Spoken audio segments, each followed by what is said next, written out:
and welcome to the Omen Path podcast, where today's episode we've got a very, very special guest. Dom, who have we got? Talk to us.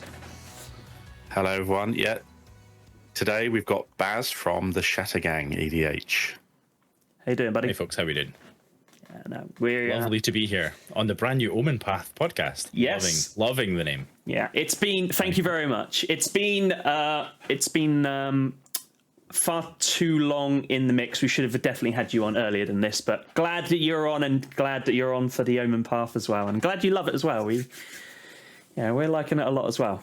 It's really, really good. Excited to be here. No, it's always nice. The name's always the hardest thing. It's true of picking it for bands. It's true of like everything. Honest. It's the hardest thing. But I respect what you did though. Just get going and then figure it out. Yeah, honest. Yeah, it was. Had to. Yeah, we just a little bit behind the scenes with that actually. Before we start, we actually chatted before we started, and we were talking about this, and I think we both agreed. We're like, let's just roll, and then we'll figure that out, because we're going to have to do a lot of cutting of teeth of all sorts, from audio, from just general bits and bobs.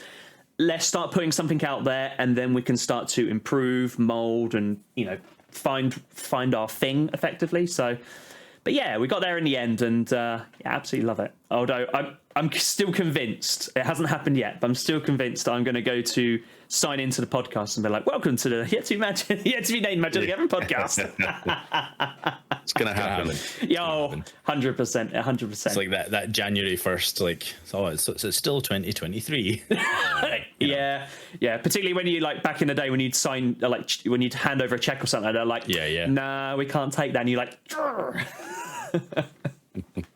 yeah, that dead stare of, really? Come on. I think we're showing their age there, guys. Checks. What's a checkbook? Yeah. I still get paid in checks from time to time, actually. Really? Even to this day, yeah, very much so. I'm very careful who I take them off of, because they can be rubbery and they can bounce very high. Yeah, I've got a story about that, but I can't share that on the podcast. Maybe later. Excellent. So, Barry, today we're going to talk about Commander Precons. But before we start, we want to talk about you, and we want to talk about the Shatter Gang, and we want to talk about the other guys. So tell us a little bit about yourself, who you are, what you produce, and where people can find you initially. Yeah, sure. God. Everywhere, I guess, is that you can find us literally everywhere. So yes, Baz from ShattergangEDH. We produce a weekly stream that's on Twitch and YouTube, and also YouTube Shorts now for some reason, because engagement. Sure. It's important to be on Shorts everywhere, of course. But yeah, we as a group of friends, myself, my good friends Luke and Dean, started a Commander show in fact 2 years ago, because we just celebrated our stream anniversary, and Alex, you joined us for some fantastic games. I did appreciate that was really good fun. No, thank you for having me. And yeah, we just noticed that we always had a good time, and anyone that kind of came onto our kitchen table to play with us, it was always high banter, high energy, and it made complete sense to wait after lockdown about, you know what we should do? We should start streaming. And share our wonderful energy with the wider community, largely in part because we kept seeing people that weren't us. So not to say that I have an identity that's underrepresented, but more, there wasn't many like Scottish people doing it that were kind of on our radars. There are other Scottish creators, of course. Yeah, of course. But yeah, like even like if broaden it up more to like the UK is like there's some phenomenal creators, yourselves obviously included in that. But it just felt like there was so much space for more from like our side of the pond specifically, because we do have like there is a skew to like North American content, which is totally fine. It's where Magic was born. You know, it's going to flourish there. Sure. But yeah, so it was an excuse really just for some friends to connect with more people, and yeah, kind of share the good times.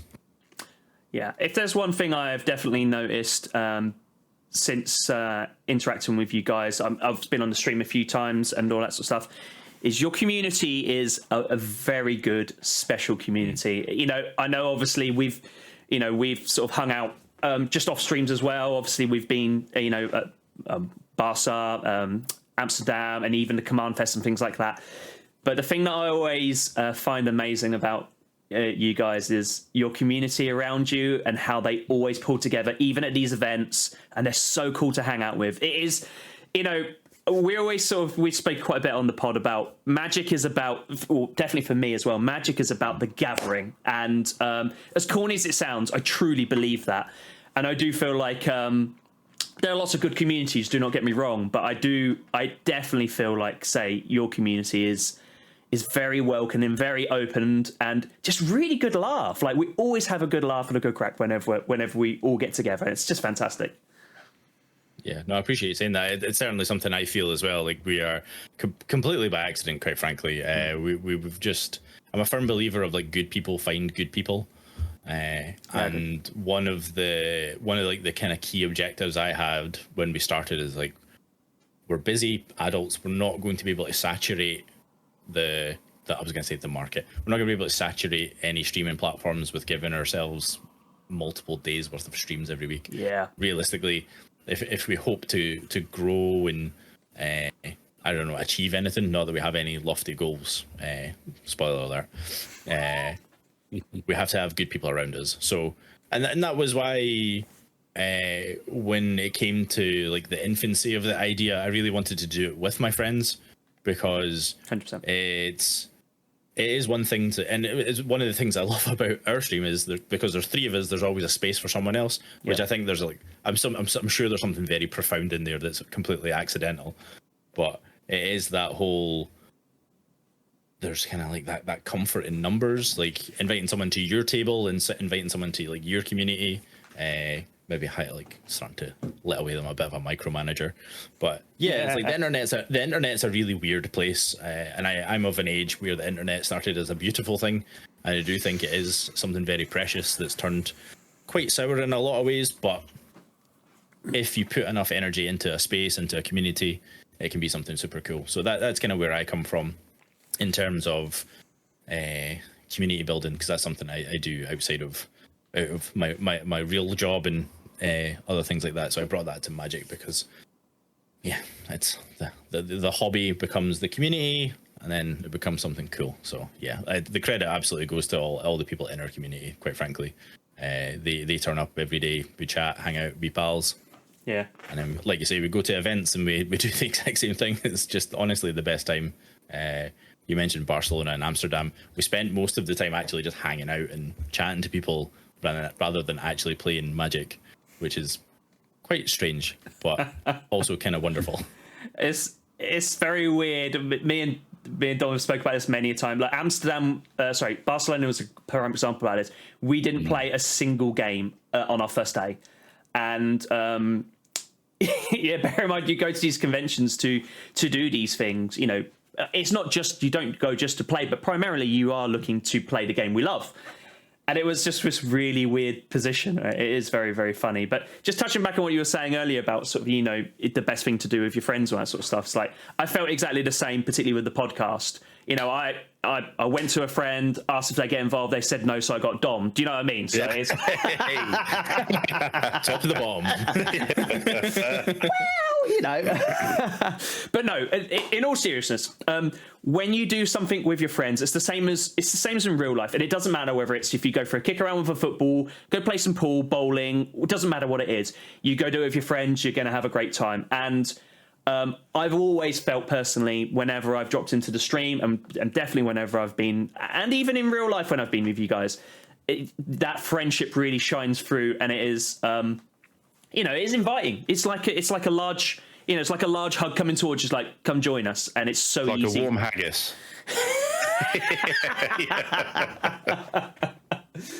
But not like a warm glass of iron brew, because that wouldn't be very good. Which I'll definitely be having, by the way, because I am going up to Scotland at the end of September. So I do love Scotland. I really do. Yeah, it's not the beverage of choice tonight, but no, neither is mine. But yes.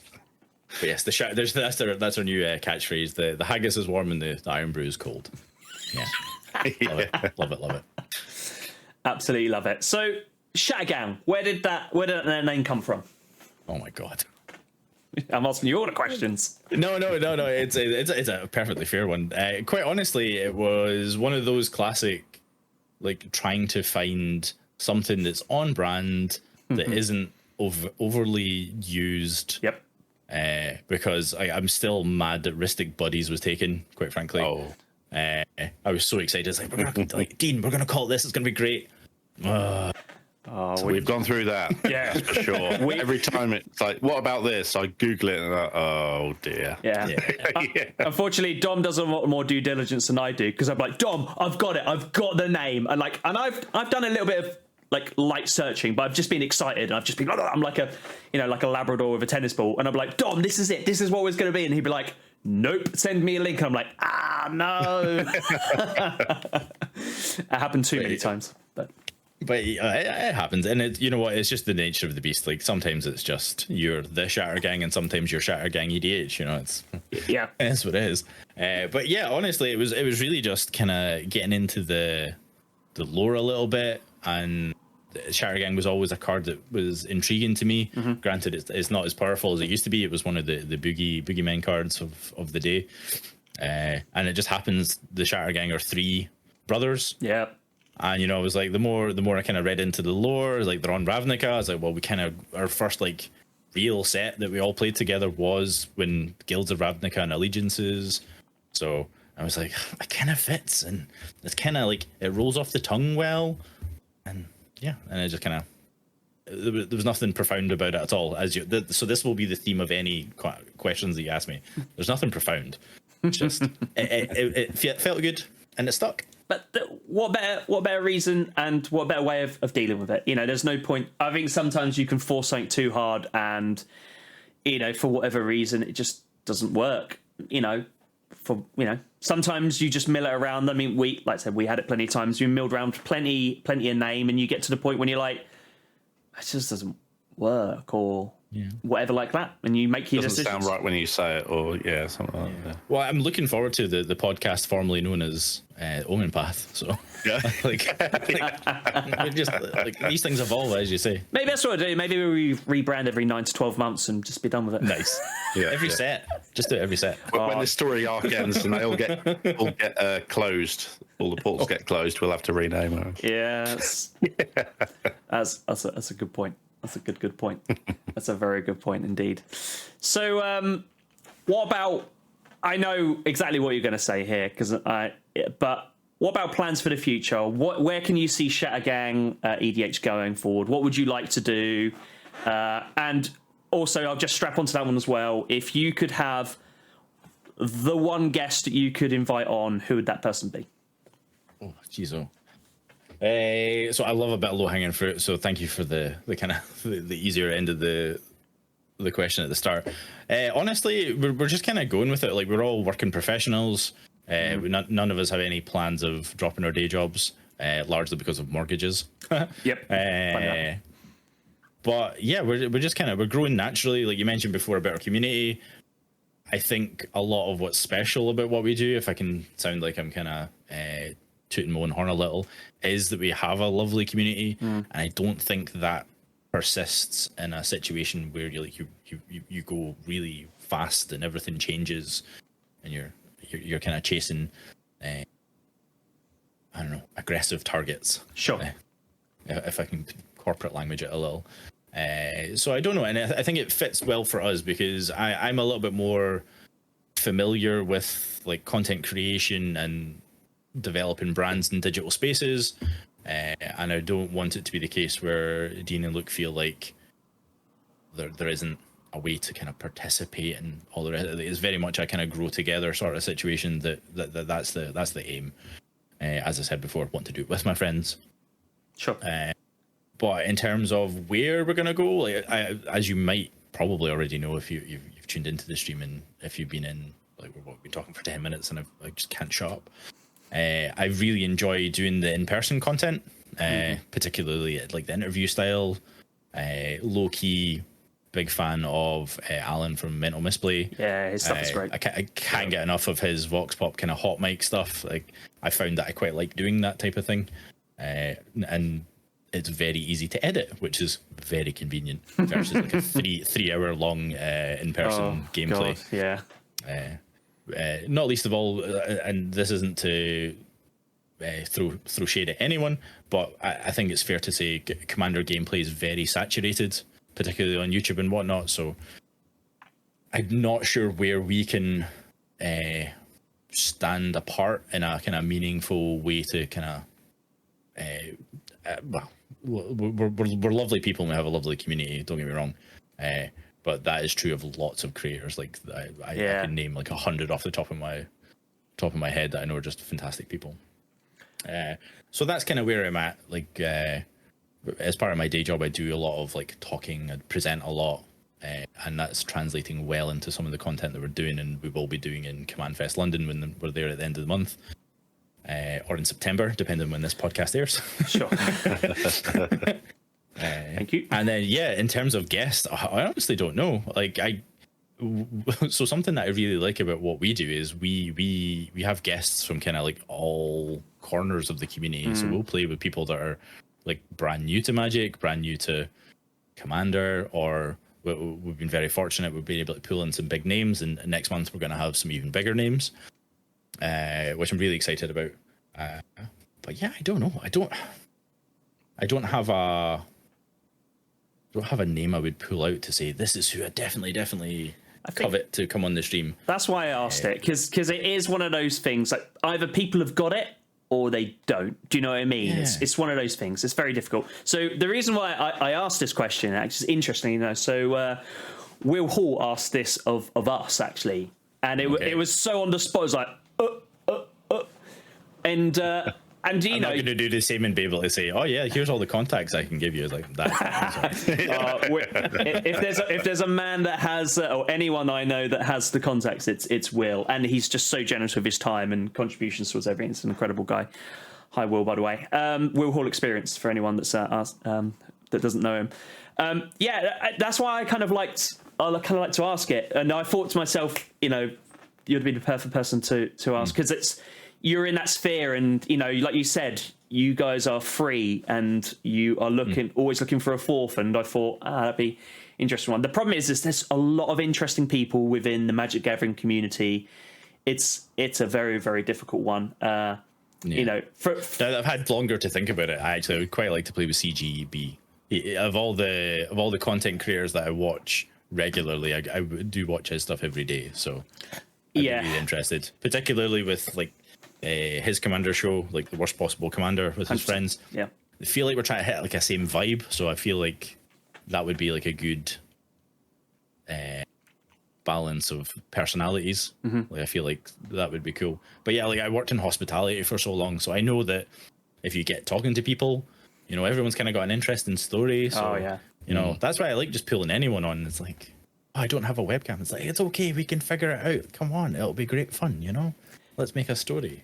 People are interesting. I work absolutely are. You know, I work with horses, but those horses have owners, and when you get speaking to these people, it's amazing the stories and the people you learn. And you tell someone, you'd be like, you what? Say that again, and they'll tell you something really outlandish, like, oh yeah, I work for such and such and blah blah blah, or whatever it was, and you'll be like, wow, like that's really interesting. And like most people in those sort of situations, they're like, nah, not really, it's just a job. And you're like, but you know, it's funny. You get all sorts. Certainly do. Absolutely. Certainly do. We're going to have to get Luke and Dean on at some point as well. It's one thing that I was...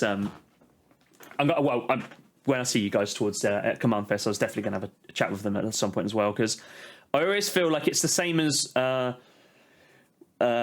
with me a little bit, and I'm sure you're the same as this, Barry. Like, we do the pod, me and Dom do the pod together. I normally organise the guests to come on, but it's something that we enjoy doing together, and it's always that thing I want to keep it together.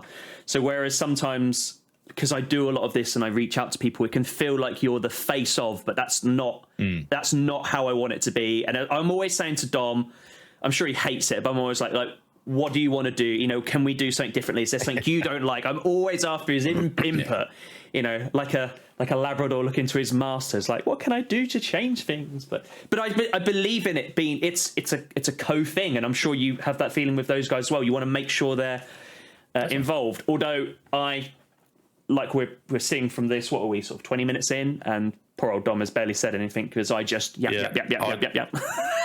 Well, you made It's the not fatal only error that, of it's- asking me a question, so I'm just going to speak over you, Dom. I apologise. It's not only that, it's because I've got this like little tickly cough. So it's like if I talk for too long, I'm just going to mute my mic and just like cough to the side of the screen for a while as well. So See, this is the perfect time for us to record because I will keep jabbering on, and Dom. What you'll tend to find is with the pod is I just talk, and Dom is actually the one with substance. I've just got to crowbar it in there somehow. Yeah, exactly. So what we might need to do is, Dom, is when you have something to say, just sort of go stop, and I'll shut up. Yeah, have a little warning light. Warning light on top of my headset that starts flashing when I've got something to say. Yeah, that can be the Alex. Shut up! I've got something to say. I'm going to start introducing chess clocks. Yeah, that's a cool. Yeah, you get 20 minutes and that's it. The problem is guest was always gets double because we want to hear about you and not just about ourselves. So let's go back a little bit further back then. So Magic, when did you get into it? What got you into it? Yeah, funnily enough, I was. It doesn't happen often. I was tidying up my office, the room that I have all the things in my house that I do my day job in and I do the stream from and stuff. And I found all my old, my first attempt at organizing my collection, which neatly fitted into one bundle box, and it was M19. Oh, nice. Was the first sort of. So we, as a group, we all got the deck walker. The Planeswalker constructed standard. Planeswalker decks. Yeah. Planeswalker decks. Yep. I was on Vivian, so I was on green. I believe Luke was on Tezzeret. He was on blue. Can't remember. Dean might have been on the Ajani deck. It's the first one I bought. So that was kind of like our entry into it, and then the usual thing that, at the time. It'll be interesting to see. Like Tangent, how Foundations brings it for new players as well. Like we got the deck builder kits, and then we started like really enjoying it. I was like, we should go down to the local game store, like Friday Night Magic. That's a thing. So I think I was first into the foray and got a challenger deck. I believe it was the local Gary deck at the time. Yep. It was like Saplings theme. Yeah, it was great. Love it. But I kept getting absolutely spanked by Azorius Control. And turns out I learned how to play Azorius Control and I was like, oh, this is me. I love it. But in terms of motivation, because so maybe one of the poignant things I will say when I'm here. So one of the reasons I started playing Magic was I was wrestling with the problem that many people have of making friends as an adult. Yeah. So I came into Magic as in my 30s, so it's like it's not as easy to go to the local game store that's got a quite what I assumed at the time would be quite a young skew, and there is a little, but there's like our local game stores are amazing. Highlander Games, can't say enough good things about them. Beautiful community, good people, and you had all ages, absolutely all ages, people older than me, younger than me, everybody really willing to kind of like learn and teach. And be really patient. So yeah, I just kind of snowballed after there. It's like, oh, this is great. What else can I do? Yep. And then really it was the first standard rotation hit. I was like, oh no, wait, I can't play any of these cards anymore. Okay, I'll endure. It's like, oh, it's just not the same. I was like, but I've got all these cards. Gonna have to start playing Commander. That's basically what happened to me. Yeah. It's a pretty common tale. But yeah, it was like we just couldn't reconcile having to pay so much for singles. It was just like, nah. I think Commander all the way. I think everyone always has a story of either a deck they built that rotated or a deck that they built that then had key cards banned or restricted from, and that is the kicker of. I'd I'm going to use an umbrella term of competitive Magic, but yeah, we've all got a story about that, and it's always a harsh lesson to learn. Yeah, I think the harshest one being buying a playset of Teferi Hero of Dominaria for the top end price that they were during standard. They were standard rotation they were in, and then shifting them for significantly less. Frustratingly, just before Pioneer started and became a thing. So that made me really sad. So I was like, I'm never going back to 60 card constructed ever again. See, it's funny because Hero of Dominaria, I mean, obviously, I started a little bit later than you, but Hero of Dominaria, I just picked them up because I love the card. And then obviously, like you sort of said, when Pioneer started to be a thing, I was just like, well, I can't remember if I built a Azorius or an Esper control deck. And I was just like, well, Hero of Dominaria is pretty good. Like, I'll just build it around that. And, you know, you just, yeah, I need to build that again. I did love that deck. I really, really did. But it's... Yeah, I must admit, I am tempted to back it to play Pioneer simply because it covers a span of Magic that I really enjoyed.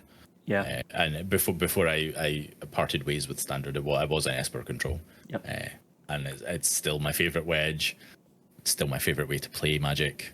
So I've not abandoned it completely. It's just different, you know. Yeah. See, unfortunately, Dom, it sounds like you're surrounded by some control mages. Yet again, sometimes, you know, some people just, they come to realise that there's only so much fun that can be had during a game of Magic, and you might as well have it all. Yeah. And your opponent gets none of it. Yeah, exactly. But the beautiful thing is, we'll always go to time, so you get the maximum amount of every Friday night Magic. Exactly. Yeah. Brilliant. You're welcome. Yeah. You're welcome. No time to eat your snack. No. God, no. Your first two games are full and glorious, and then the last one is racing because you've got a game apiece, and you're like, someone wants to win here. Yeah. Amazing. So, Dear idea. Yeah, well, you know, what can we say here, Barry? What can we say? I mean, the whole snacking in between rounds hits home because I was used to. Yep. Friday Night Magic started at 6 p.m. sharp in our game store. Still does. But it meant I had literally 40 minutes to run from my offices in the city centre up to the game store and somehow be composed enough to play. So there was never dinner till like very late. Yeah. No bueno. The sacrifices us control mages have to take, eh? I know. Dom's sitting there like, no. You deserve it. Yeah, exactly. Filthy control. Yeah. The thing you sacrificed is your morals. Yeah. Yeah, they went a long time ago, didn't they, man? So, never been any interest in leaning towards another format of anything. Push cEDH to one side because we can talk about that later. But damn it, we'll talk about it. Don't worry, we will talk about that. Go on. Nah. I've been very tempted. So up until recently, I keep forgetting lockdown happened. So like 2 years is missing. Yeah. But like Legacy was a really big thing. Okay. Locally, but and you'll know yourselves, like particularly at the point where I was focused on 60 card constructed, the budget was still quite tight because I wasn't fully invested in the hobby yet. Yep. It's still very tight. I think I mentioned mortgages before, right? Sure. But so yeah, I've always seen the allure of the other formats, but all the decks I want to play are like you need a playset of XYZ. I'm like, okay. That's like $2,000 deck. Yeah. I can't justify that. Yeah, exactly. But what is one of the cool things, and I'm confident I will get into Legacy at some point, because the Shatter Gang as well really enjoy 60 card constructed. There's a big scene for proxy friendly Legacy tournaments in Scotland, and that will happen eventually. I think we will participate eventually. It's just a case of we have a young child at home, so it's not as easy to go gallivanting, as it were. Sure. Yeah, I appreciate that 100%. I think so. We still have it. I believe we have every other Thursday. I think it is swaps between Modern and they do Legacy nights up at RLGS, and they are actually they're very proxy friendly. And I think it's one of those things that like cEDH, and we will come on to that in a minute, but I just think that you make it more accessible to people, more people will play it.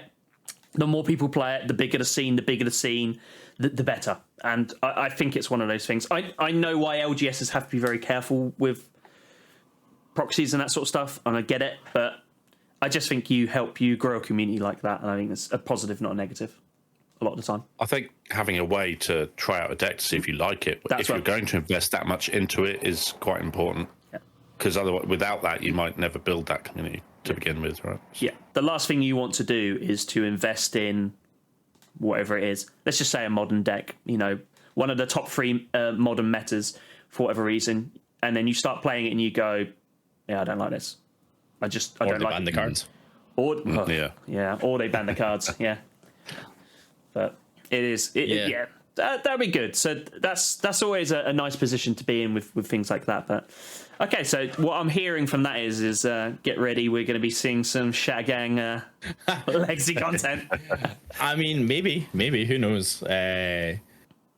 Yeah, like certainly not against like the 1v1 formats as well. Like if there's a way to make it cool on stream, we'll certainly experiment with it. But Commander feels like home just now. Like it communicates well on stream, like because you do have like the banter of the talking game store. Whereas I feel like maybe speaking out of turn a little, but it's certainly been my experience when playing 1v1. It's like you're a little bit more dialed in. Yep. Yeah. So it's not as easy to like monitor chat, have a bit of banter. You're like, come on. So sometimes you go into the tank for 5 minutes, and I mean that happens on our stream anyway. Like yeah, definitely. And also there is an inherent issue that unfortunately, whenever you put up content that isn't Commander, you see a significant dip. And I know it's one of those things as creators we shouldn't always be watching and looking out for, but you do. And you notice the dip, and you kind of go, oh. I spent a bit of time doing some Pioneer, some modern videos, and they done significantly worse than a random, I made a mistake and played a blasphemous act that got us all killed a video. And you're just a bit like, do you know what I mean? You're just a bit like, yeah. I mean, don't get me wrong. Like, it was good That's fun. where you get those random clicks from, is always that kind of video, right? Yeah, exactly. That's the thing. Something disastrous has happened. Oh yeah, it's totally my fault. I killed everyone. I can't remember the name of the dragon, but it says whenever he's dealt damage, he deals that much damage to each everything. Yeah, each creature. Yeah, everything. I think it is everything, and it was just like, and I'm pretty sure I can't remember. But anyway, yep, it killed everyone because of the position we were in. It was just like, oh, I've ended the game accidentally. Oops. Yeah, that'll happen. Like, and sometimes that's good. Like, as like from an editor's point of view, it's like sometimes a short game's great. Oh, it is. Because I've had plenty of games I've edited, and I'm like, this was a 4-hour game. This is not fun to edit. It creates that memorable moment as well. You'll remember that more than any other kind of random game. Definitely. I actually think, and I personally believe this with Commander in general, but I actually think you want to be aiming for a game around an hour, if not sooner. I'm personally a massive believer in that. We've all been involved in 2-3 hour, if not longer games, and there is nothing worse than when you're 3 hours in and someone goes, I'm going to board wipe, and you're like, are you going to win? Well, no, but I just, there's lots of threats here and we need to get rid of it, and you're like, it was the only spell in my hand I could play, so I played it. Yeah. Awesome. Yeah. Awesome. I've said on the pod before, but I have a policy with that if I'm not going to win and you're at that sort of period of time, I just won't cast it.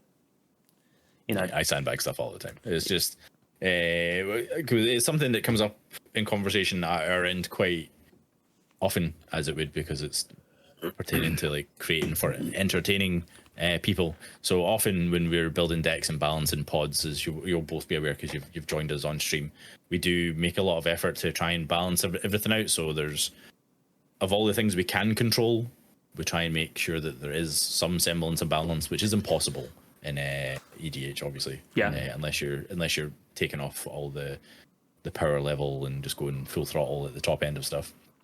But that's a slippery slope. That one is.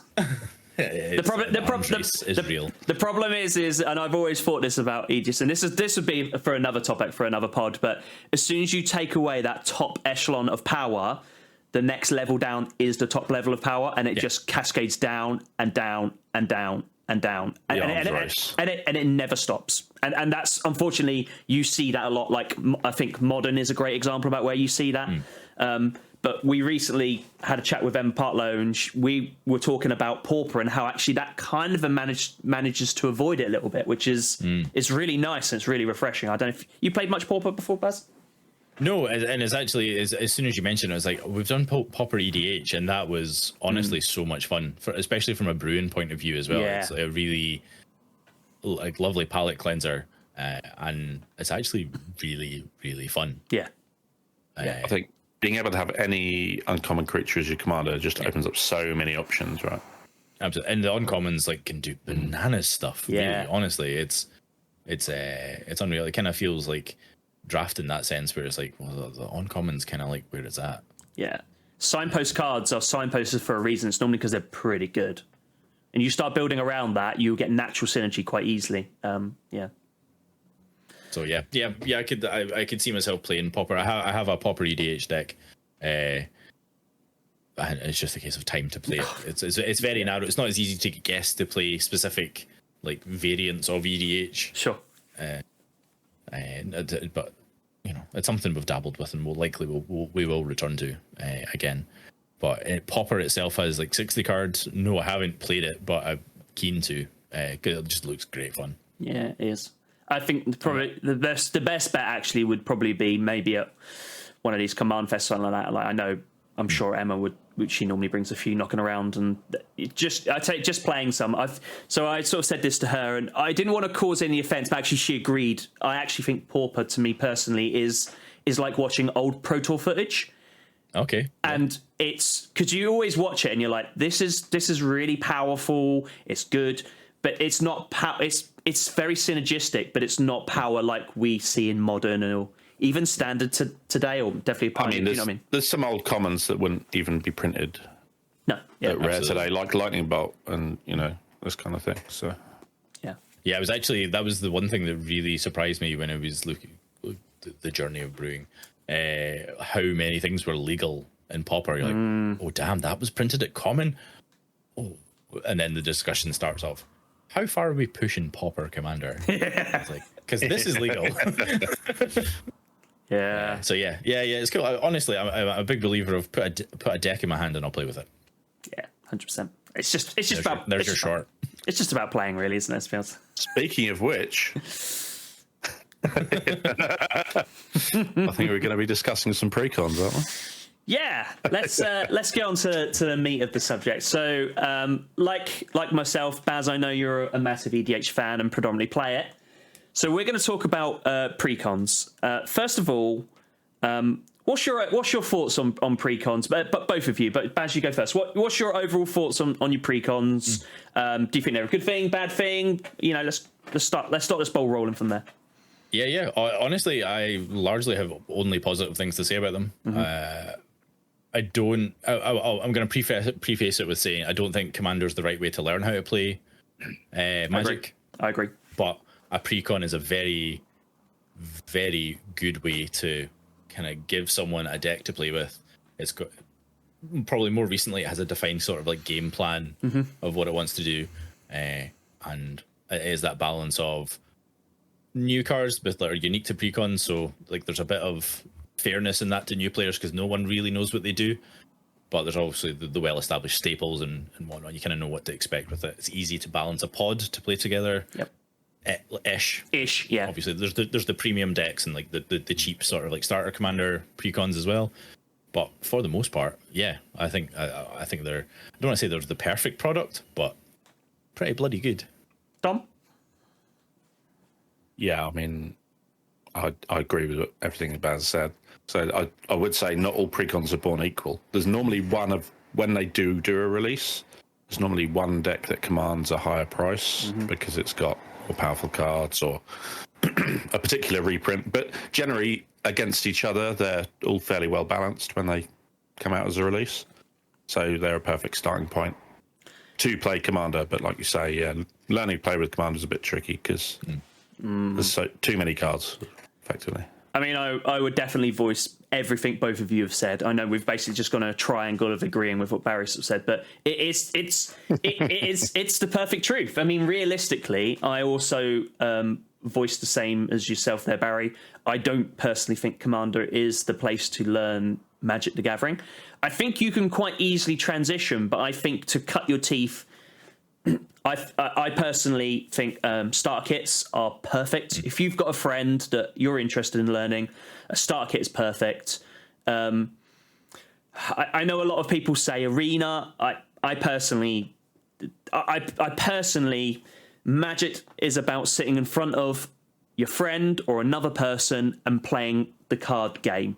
So as much as it is a great product because it's free, and I know you can do your dailies to get all that sort of stuff in, I feel like you have to invest a lot more time, potentially money into it. Whereas I feel like for someone that's cutting their teeth, if you want to learn your basics, fine, go do your tutorial. But I honestly feel like I could sit down with someone and teach someone a lot better and easier in less time that it would take to do the tutorial, personally. Anyway, that's starting Magic. But the precons, everything you've just said is exactly right. And Dom's dead right. You know, I don't think there's many sets of precons that have been released together that are all the same level. I feel like some of them have been there or thereabouts, relatively close. And then there has been some where head and shoulders there is a definitive standout deck in power. Predominantly, maybe we'll touch on this a bit later, but obviously we've now got Modern Horizons Commander decks coming out. I think that muddies the water a bit, but equally Commander sells, so that's what they're doing. But like their Eldrazi one, you know, obviously Dom can attest to this because he was trying to get hold of one in Amsterdam. Trying to get hold of one was a nightmare, and even if you can, they are at a premium because of repeat value and demand and availability, effectively. Whereas I can't remember which one it was. There's two of the other ones. I mean, they're still down on RLGS. Even you can even get one of the you can even get one of the, you know, fully blinged out ones if you want, because basically nobody really wants them. So there's clearly a difference between the levels just within those, really. But so when you first started to play Commander, then Baz, what would have been the set that would have recently been released, just so I can get like a gauge a time? Yeah. So I believe it was the 2019 cycle. It was Lord Windgrace, the Jund Lands Matter Planeswalker commander. So it was the cycle that was all Planeswalkers were the face commanders. So I've checks notes. I'm checking my notes, and I've got them right here. Yeah. So you're dead right. You had because that was Aminatu and Estrid. There was the Bant. I don't think that was the 2019 ones. The 2019. Well, you've got to be careful there because I think you find Commander 18 was the year doesn't necessarily match the year. Oh, yeah. Commander 18. Okay. My apologies. Well, no, the product is called Commander 18, but you're probably right in that they were released around that same time as M19. Yeah, Dom. Which is obviously M19 is released the year before, right? Yeah. Yes. Dom as a core set, or would have been. Dom, as always, like I said to you earlier, Dom is the man with the substance and with linchpin right here. Yeah, exactly. So M19 would have been released in 2018. Exactly, and you have got it. Definitely, you've got Aminatu, you've got Lord Windgrave, Saheeli, and Isid as well. So perfect. Aminatu. Oh, I'm looking forward to the new one. I can't wait. Previewed. I think that's going to be a really interesting build. And that's a bit of a side topic, but I think that's going to be a really interesting build, actually. Yeah. Well, side topic is of the precons that have been previewed. That's the one I'm probably going to buy, and I haven't bought a precon in a little while. It's because it's Esper. Like, you know, you're an Esper boy, aren't you? Let's be honest. Yeah. I mean, it's unique within those colours as well in what it does, right? Yeah. Same as Aminatu was the first one. 100%. But yeah, all these the Planeswalker commanders were really interested. Obviously, they've got normally. Planeswalkers can't be a commander, but obviously these all have the rider on that they can be. Yeah, maybe you're commander. And it's like, for me, I struggled because I was a bit too leaning into Voltron at the time, all the decks I was building.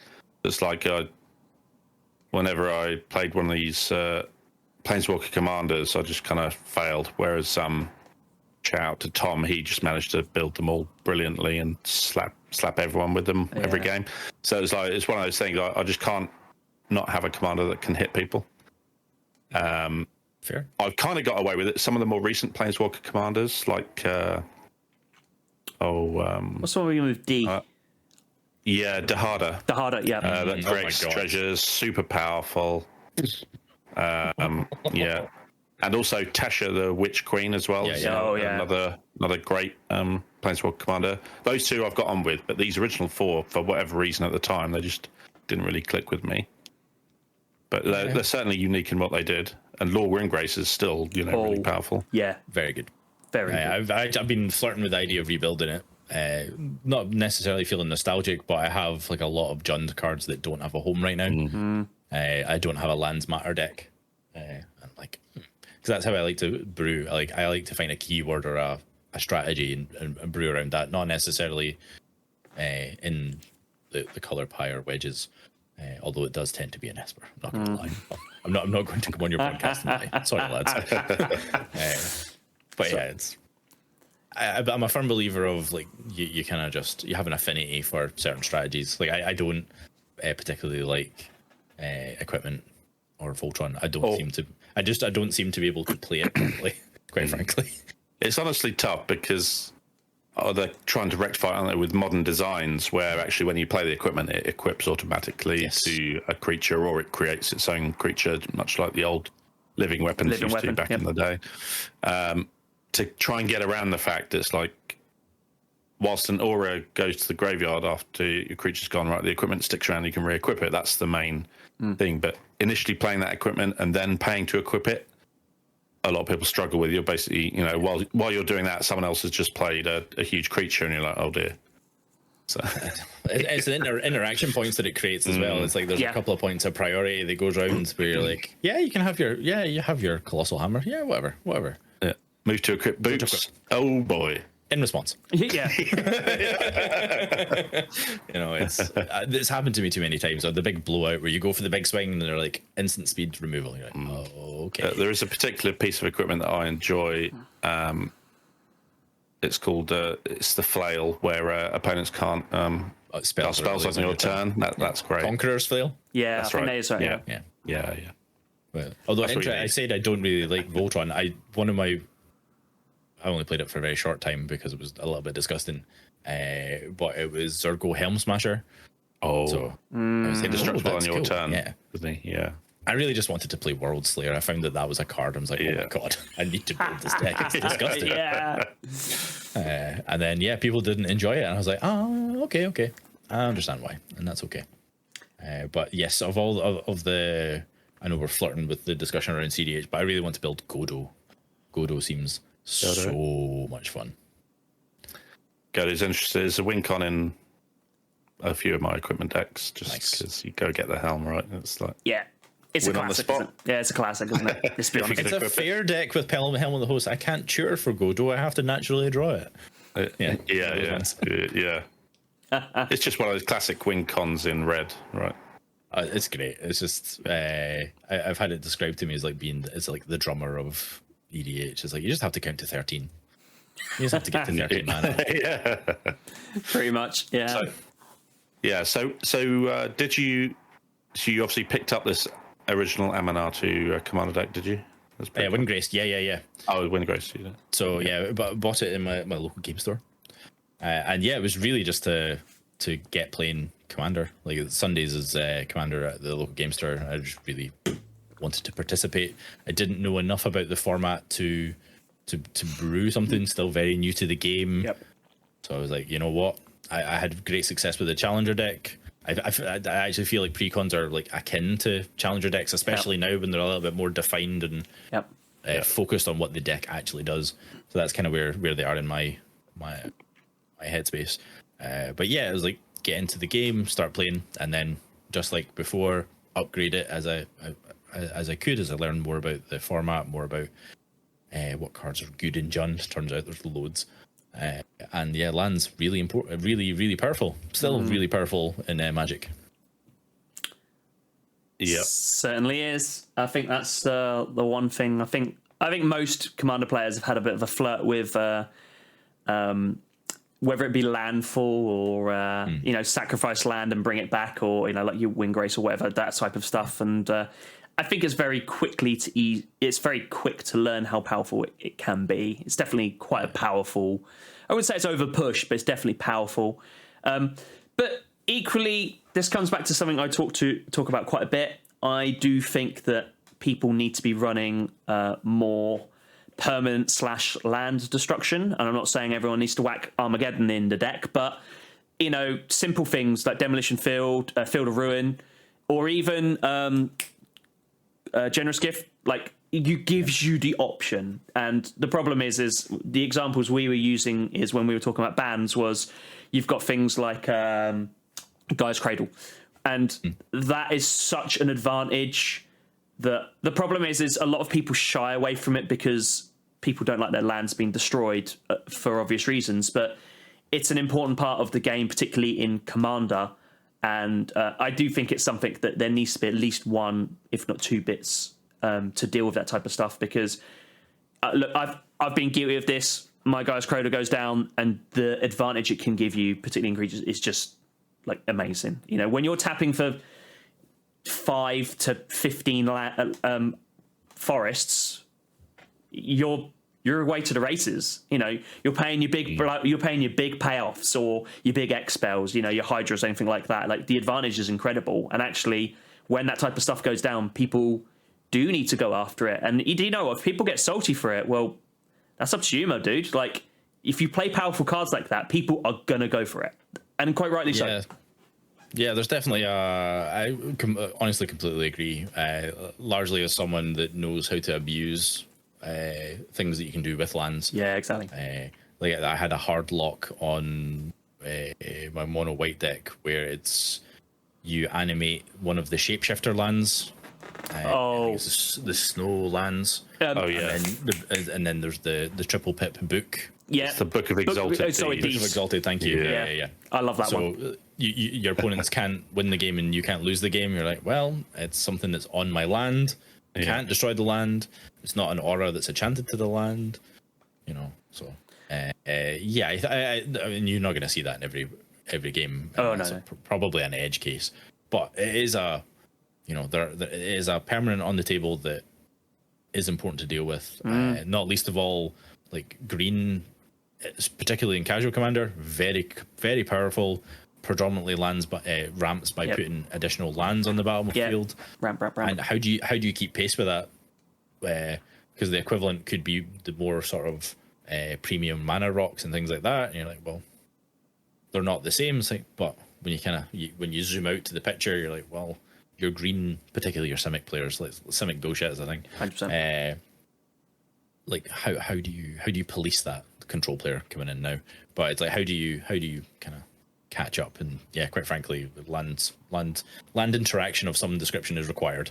Yep, 100%. I mean, again, Dom, you've come across this deck many a time. Again, another shout out to Tom, but he's in his Win Grace deck. There's a Glacial Chasm that just basically locks you into a position where you're just like, this has to be destroyed, and it doesn't have to be destroyed. It needs to be exiled because. Yeah. Or you need to destroy it. Yeah, you need to destroy it, and then it needs to be Bajuka Bolt or something like that, because it's one of those cards that makes you immune to combat damage, right? So you can sit behind it until you're ready to win. And it's. I mean, if you don't have that destruction, if you're not dealing combat damage, it's not end of the world. So, for argument's sake, again, another. Sorry, it stops you taking damage. You need loss of life gets around it, for example. I mean, you could sort of do loss of life, poison counters, that type of stuff. Like there is, or mill, like that type of stuff. Like there are ways around it, but again, we are dipping into the well of socially unacceptable plays of Magic. I mean, personally, I don't agree that, but it is quite widely known. Mill is difficult because you need to mill everyone, or you gun onto one person, and then you're starting to affect other people's fun when playing the game. So, I get the social contract for that side of stuff, but I'm also a big advocate that people play that type of stuff. You learn to play around it. So, everyone's been got, right? Oh, It's just that is, and that's to the point of like turning up and playing with people. It's like you learn about all these strategies, you learn about the naughty cards that people don't want you to run, but so long as you're winning. Because I was really surprised when I can't remember the name of the precon, but there was the Dimir Fairies mill deck. Could not believe they printed an aggro mill deck, and it's so good. So interesting about this deck, because I brought that deck. That was from Wilds of Eldraine, and yes, I saw it released, and I was like, yeah, I want to get into this. I don't like it. It's a style of deck that I've never got on with. Like, so too much getting into the red zone. No. Well, yes and no. So my only thing I would say about that deck is, personally, the only thing it had going for it is when it's doing its thing. So I slightly upgraded it. I think I changed 10 or maybe 15 cards out of it and upgraded some lands. I found when it's doing the thing, you're too noticeable and people just hate on you. Fine, I get it. I'm used to playing that type of Magic. But the other side of things is when it didn't do it, it just done nothing. And I didn't like that. I can always understand, look, we all go into Commander and sometimes the deck does the thing when you don't expect it to, and sometimes it doesn't do the thing. And we've all been in games when you're like, yep, this is fun. I'm watching people play Commander while I'm top decking cards I can't play because I've got no lands, or, that's my classic or whatever. But do you know what I mean? It's one of those sort of things. So it never really kind of sat with me too well. And maybe I need to just dance around with it a little bit differently, because I really like the idea of it. When I first saw that deck spoiled, I was like, yeah, I really like the idea of this, but the playing of it is just a bit different. Whereas, say, I brought the dog meat deck from Fallout, and I've brought it because I don't play, I'm going to put everything on one creature and I'm going to swing on in there. And the reason why I've never really played it is because exactly what we were talking about earlier. It's great. Oh, I'm now going to swing at you. Oh, in response, I'm going to path to exile it, or I'm going to do this, I'm going to do that. And it's so much resources into one thing that can be so very vulnerable. So I wanted to play it in a different way, which was, it's slim and it's streamlined. It's going to do the same thing every single time, but I'm going to protect the living hell out of it, or that's what I'm going to try and do. That's actually then turned, because that's now turned into my pet deck as well. So, it's going to be one of those things I'm going to... Unintended? Well, No, it's intended. it's fully intended. It's now stuck. It's now stuck. Altar of his actual dog as well. Yeah. Oh, lovely. Yeah. So the dog meat dog deck is very, very potent. Like, it's explosive. It's really fast out the yeah. My thing is with it is, thank you. I Out want the kennel. Out the kennel. Out the gate, I guess, still the same with a dog rushing around. But Of course it is. I mean, my thing. Sorry, just a minute. The thing is, what I wanted to do is, I didn't want it to be auras and enchantments and artifacts. I want it to lean down one. So I end up going for artifacts, but it's a first build. I think I'm going to upgrade it a little bit more. But yeah, it can be very explosive. Very explosive. I do really like it, actually. Dog meat gets around that kind of weakness because every time you play him, you can get something back. So if someone blows up your favorite equipment, right, the next time you bring him back. I also like that he creates junk tokens as well, so you've got a bit of card draw to a certain degree, because that the one thing that I find kills nothing more than having a commander is when you have no clear draw engine, or if your draw engine is your classic heuristic studies, that sort of stuff, because people just hate it. So all of a sudden you're like, okay, I'm lucky if my Esper Sentinel will last because people want to kill it. My heuristic studies because people want to destroy it, or whatever it may be. I like a subtle draw engine, and I think those junk tokens are really good, actually. I really, really like it. And it's also pays off for attacking. So in an aggressive deck, that's what you need to do. You need to turn sideways. And yes, it's frustrating as all hell when someone's like, yeah, I'm going to chump it with my Death Toucher. And you're like, this really sucks, but I need this card. I also then need the trigger to put it back into my command zone so I can play it to put stuff into your graveyard and you rinse and repeat. The only thing I would say about it is it's not a very, in my opinion, it's not a very graveyardy colours. So you end up pulling away from the natural graveyard side of things, whereas... But also, that's also makes an interesting build, and that's what I love. I love an interesting build, but it's all good, isn't it?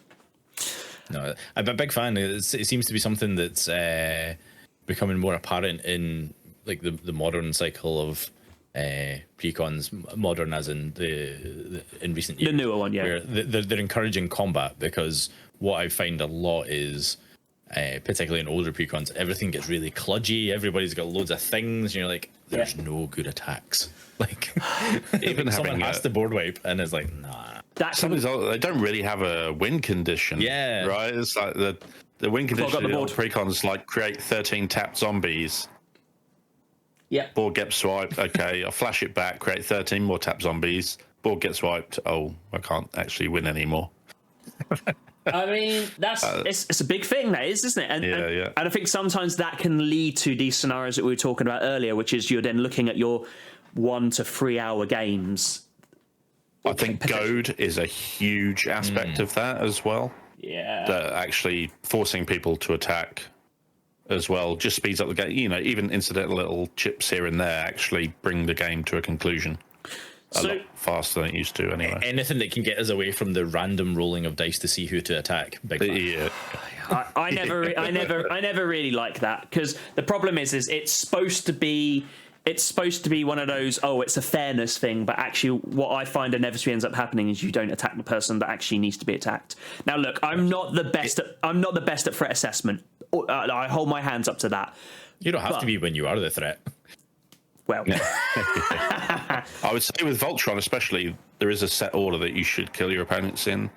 And quite a while ago, I got a deck tech done. I can't remember the name of the user that did it, but they gave me a list of who should attack in with Voltron. So if you're equipment Voltron, you kill the blue and red players first. Yep. Because they you're can vulnerable to interrupt what you're doing. They can wrath all your artifacts quite easily, bounce everything.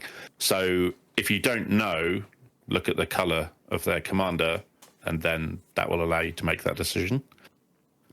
And then, sometimes obviously it's going to be possible you might not have a good attack or anything like that. But in general, there is a kind of a way you should be attacking your opponent if you're in a Voltron, depending whether your auras or equipment, etc. So. Yeah, that's even that chip damage always adds up, and I've played many a game where that attack with the Llanowar elf would have made the difference. Yeah, just do it. Just get the game going. No one it's a bit of a meme, whereas we get fake upset. It's like, why are you attacking me? It's like, the game has to end. Come on, like, you're at 40. Just take one.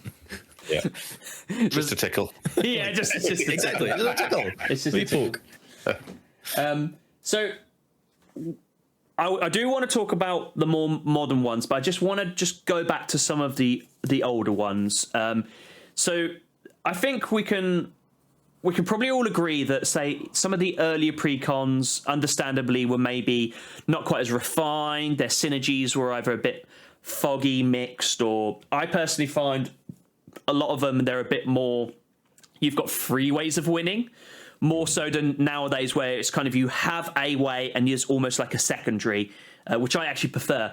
So obviously, by saying that, would you guys all agree that we are now looking at, say, more powerful Commander Precons now compared to, say, even 5 years ago? Yeah, I think the distinction between, like, I never use power numbers to determine strength of decks, but a key indicator of a good deck is one that is synergistic. Yep. One that all the, like, not necessarily all the cards, but it has a game plan. The cards care about each other.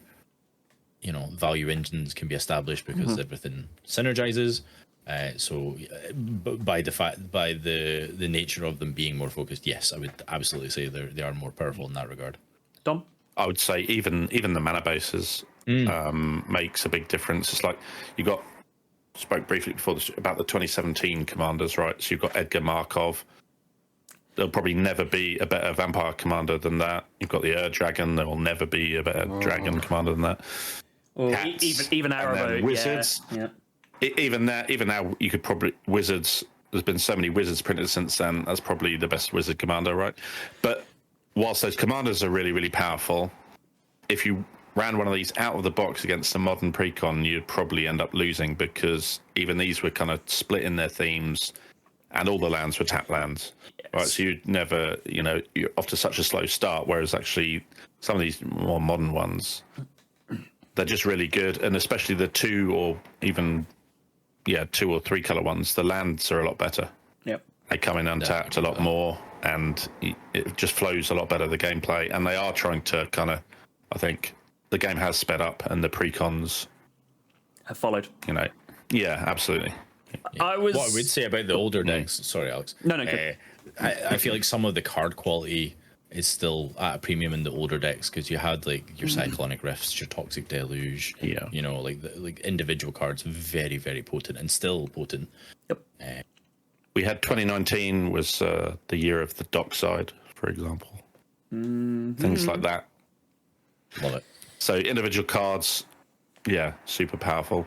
But even now you've got stuff like Black Market Connections, things like that. They're still printing really powerful cards, and it's maybe for another pod. But it's obviously there's a lot of cards that designed specifically for Commander. Yeah, which obviously 100%. not how Commander was originally designed, but obviously that fact has sped up the format considerably. The popularity is definitely stuff like Jeska's Will, for example. Yeah. Oh, I thought you meant Arcane Signet. Arcane Signet is a great one. I was being flippant, but it is a very, very designed for brawl decks, famously, but instant staple, right? Oh, 100%. Unless you're in colorless, then it's one of the best cards in your deck.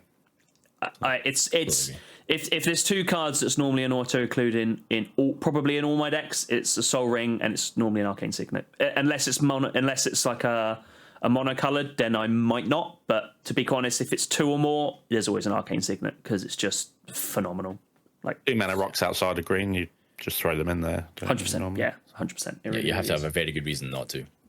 Yeah, exactly. It has to be going against your game plan effectively, doesn't it? And even if it's not in your game plan, say like I've been tinkering around with building an Emery deck. It's artifacts, so it's going to go in there. Even though it's mono-coloured, it's artifacts, so it's going to be one of those things. If you don't know, Emery's fantastic. Oh, I love Emery. Yeah. So the Puddle Lady is very good. I built an Emery sort of like I would say it was a soft cEDH deck. And it was, and I say soft because... How do you build Emery soft? Is there 0 artifacts in the deck? What it was is it wasn't going straight for those really over-the-top artifact wins. It was what I wanted to do is and it's the same as with this one as well. I've purposely leaned away from the classic. So what I actually want to do is I want to win with build artifacts, Thopters, constructs, and then give them evasion. That's kind of how I've tried to build this because what I'm trying to avoid is building horrifically powered decks where you turn up, and I'll give you a great example about this. I sat down at ILGS a couple of weeks ago and I wanted to play a Nadu deck I built. And as soon as I put that down on the table, one of the guys sat across from me and was just like, nope. He said, I don't have a power level that's high enough for this. And I was like, it's not that type of Nadu deck. And it's like, nope, it's Nadu.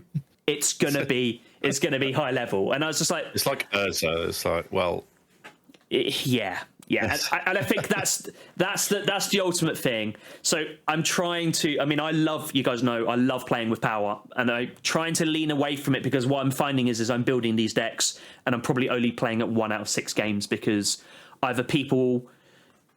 I personally will play against anything, and I have no issues if someone wants to bring to me, oh yeah, I've got my land destruction deck, or I've got my stacks deck, or whatever like that. I'll play against anything. I don't have an issue with it.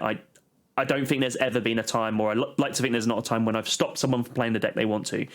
But I'm also very aware that other people don't always want to do that. So that's fine. So that's kind of why I've decided with Emery to, yes, it's still going to be artifacts, and yes, it's still an Emery deck.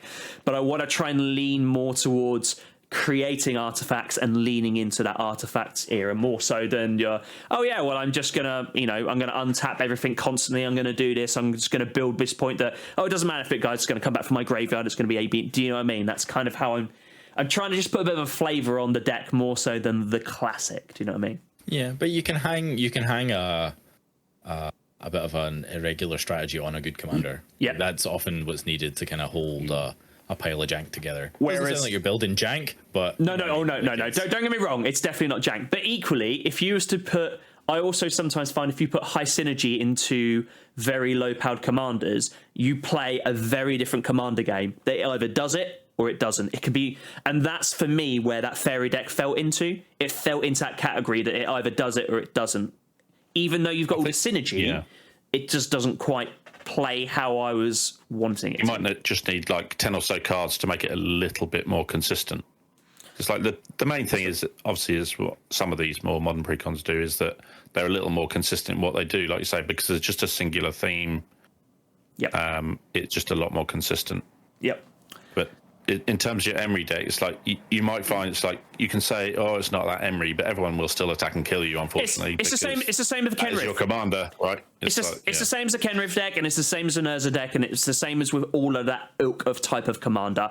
You know, it's a bit like what's the you'll know this, Baz, is it Duretti, the bird commander you see quite a bit in cEDH? I think it's Duretti. Derevi, yeah. It's like, so I've sat down with someone who played one of those decks, and he's like, it's not that deck, and I'm like, it's still Derevi. Like, yeah, but I just play birds. I'm like, okay, so you're playing evasion in a powerful commander. Yeah, you're absolutely victim to people's experiences, right? I had someone that similar to the story you shared about Nadu. I had a crick or Kirik, however it's pronounced. Oh yeah, sure. Like mono black. To be fair, it was mono black value at the time. It became mono black storm later down the line. Ooh, nice. But it was just a pile of I've never played mono black before. Here is all the mono black staples of the format that predominantly have black pips. And it was great because turns out if you can pay life for spells, you can do absurd things. But yes, but everyone sees it and goes, oh, I remember that one game I had, and you know, Joyra, the Weatherlight, is it the Cheerios commander that cared about historics? Yep. Like Paradox Engine, you know, the whole RIP. Yeah, definitely. It's just you if you played that deck, you never forget it. Like it's a core memory at some point. So I had that same problem with the Zur, the Enchanter. Zur is absolutely egregious. Yeah. It's funny. It's funny because that used to be a staple of cEDH, whereas actually, I know, like yourself, you like cEDH and you like to play, and we will talk about it. I promise you, Baz. Yeah, I promise you, we will. But Zur was one of the boogeymen of the format, and it's funny. Whereas actually, you very rarely see it now. Or I haven't. I haven't seen one in a long time. I'm sure there's someone out there that would be like, "Hey, I play Zur Enchanter, blah blah blah." But I mean, I built a Zur Enchanter deck and I loved it. It was probably one of my first dipping my toe into cEDH deck, and you know, I thoroughly loved it. So that is how and I'm not shoehorning in the conversation, but that is how I got into cEDH, because I had my Esper Zur deck was the kind of the arms race deck. That's where all the toys went into, and upgrade. I was like, oh, okay, now I can't play this anymore because it's not fair to play it in a pod where people just don't have the tools to deal with it. Exactly. But yes, interestingly, and not to plug Ursuf, Islane of the Possibility Storm, he main decks the Zur, largely because Necrodominance got printed. So there's two versions of Necropotence, so it's good. Yeah, it's good. I think we'll probably see a little bit more of that, which is always interesting. In terms of arms races, I think this is the first year where every standard set will have been printed with 4 commander decks alongside it. If I've done my research correctly. We also had 4 additionals from Modern Horizons 3 and 4 Fallout commander decks as well. So we're setting records for the amount of precons that are getting printed. So there's a lot, I think, you know, in terms of play styles, everything's been represented. There's been some really powerful ones. But having 4 with every set is an interesting one, because historically we've had a couple of sets a year where you only get 2 with them, whereas now it looks like that's going to be what's going to be happening moving forward. I feel like we all know the reason 4 with every why. set. So I feel like we all know that reason, and you can't blame them. Commander's hot, Commander sells, and they're probably more likely to. at this moment in time, it definitely feels like they're primary printing towards Commander. So if it's selling and it's interested and people like it, why move away from it? I suppose, is it? Yeah, I think the other side of that is, and perhaps I'm using myself as an example, and that's usually a mistake. Anecdote. What I found is I don't have as much FOMO around Commander Precons now, that I can kind of just wait and pick one that I think will.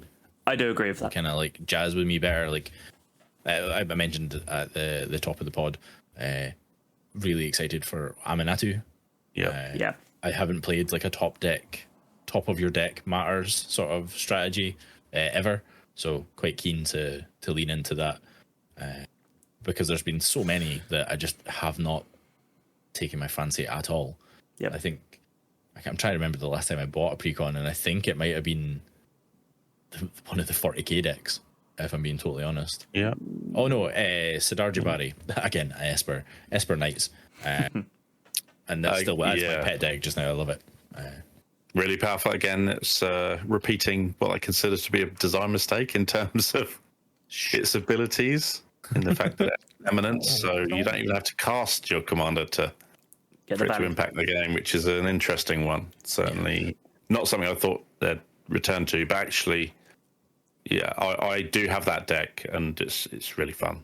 I think the templating of it is. I think Eminence is just inherently powerful. You're getting essentially a perk for free. Yep. At least with, and this is me like coping and being defensive. At least you're rewarded for casting the commander in that deck, because it actually does something quite significantly powerful. Yep. After the fact, not your Markov that you just don't want to cast Markov ever. Yeah. Unless you need a few extra points of damage to kill someone, right? That's how I've always thought of Edgar. In basically, he is that last pump to get you over the line, basically. Because otherwise, he does everything he needs to do while he's in there. I mean, it might just be that. Obviously, I'm surprised it hasn't happened sooner, that we're getting 4 with every set. If I'm honest, before now. Well, it might just have been design capacity or printing capacity. You've got to remember that they're currently on 2-year design rotations at the minute. So when they make this type of decision, you then see the products 2 years down the line. So the one thing I do just want to kind of steer onto, because it brings nicely onto something Barry mentioned earlier, is the universes beyond precons. So Warhammer 40k, which is the one that you mentioned. Which one did you say you got one of them? Yeah, I went for the Grixis Abaddon, the Despoiler. Oh yes, Chaos. So I actually think that those were quite possibly one of the best products, Commander Precon products that they've released.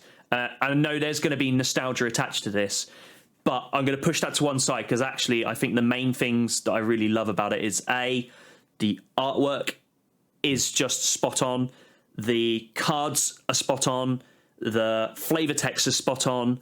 I think the only way they could have improved it is if the land base was a little bit better. But I think we are now at a point where you could argue that almost about any precon, but there has to be a step, because at the minute, then let's be honest, they're not probably ever going to put fetches or shocks in them, or I don't know. You don't even need it. It's not like really. The Battle Bond lands. All you really need. You could, if you had. It's like they actually reprinted one in the Lord of the Rings Elven deck. Yeah, they did. Which is a first, and just maybe just one of them in every deck would be great. I think so. Yeah. There's no good reason not to. Or honestly, all of them in the colours of the deck would be better. Yeah. No, I'm living in dream world there, but one would be nice. Yeah. Yeah. But I think it's Shockland in the Brawl decks, isn't it? So. It's really tough, because you've got the Commander obviously spans in terms of eligible cards across the whole existence of the game, and there's some cards that just will not be reprinted. Yeah, and largely because the reprints tend to come in like standard sets. Yep. And there's just some cards you can't put in standard, although nowadays I don't know, it's a bit wild. So Commander Precons, perfect place to put them, and it's often the customers that probably want them more than other players too. Yeah. So, I don't know. Yeah. It's the first thing I upgrade in every deck. If I buy a precon, it's usually the lands. I'm exactly the same. I think the bonus sheets they've started putting in some of these standard sets are a great place for those reprints as well. 100%. And like master sets. Yep. Obviously, we've had a couple of Commanders Masters sets now, so with any luck, we'll get another one. That's obviously that's a huge place. But then even then, they miss some obvious reprints, obviously. And then we always get Commander Horizons. Oh yeah. Yeah. Rotation is coming to come.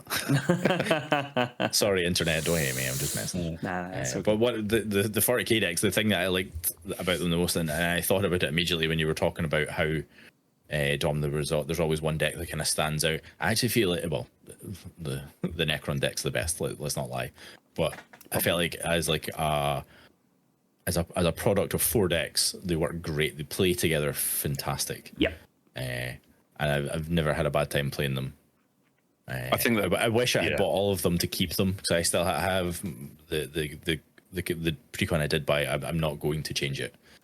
I'm going to keep it as a precon. In fact, I've got all 4. Yeah, I did get all 4 for this just because it was 40k, and I've just kept them as they are. So it's